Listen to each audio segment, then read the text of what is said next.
एकत्र येतील? या दोन्ही बंधूंना एकत्र येण्याबाबत जे काही चर्चा चालू आहेत, मला वाटतं या गोष्टीला खूप उशीर झालेला आहे.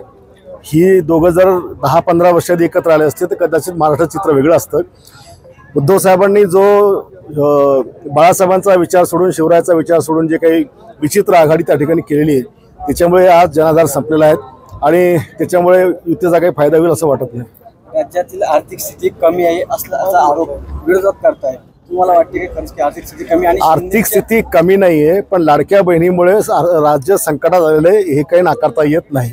1.25 लाख कोटी रुपयाची तूट आहे, ज्याचा परिणाम विकास कामावर झालेला आहे, कर्मचाऱ्यांच्या पगारावर झालेला आहे, सगळ्याच गोष्टीवर झालेला आहे. पण ती तूट जुलै-ऑगस्टपर्यंत भरून निघेल. शिवसेनेच्या आमदारांनाही आर्थिक मदत करताना कुठेतरी राज्य सरकार कमी पडते असं आरोप आहे. आम्हालाच नाही, सगळ्यांनाच. या मागच्या अधिवेशनामध्ये एकाही आमदाराला बजेटचे पैसे मिळालेले नाही, कुठल्याच योजनेचे मिळाले, कुठल्याच डिपार्टमेंटचे मिळाले नाही. त्याच्यामुळे लाडक्या बहिणींना पण सांभाळायचं असल्यामुळे कुठला आमदार काही बोलला नाही की आता एवढं वर्ष संकटात काढायला लागेल, पण पुढच्या बजेटच्या वेळेला समाधानकारक होईल.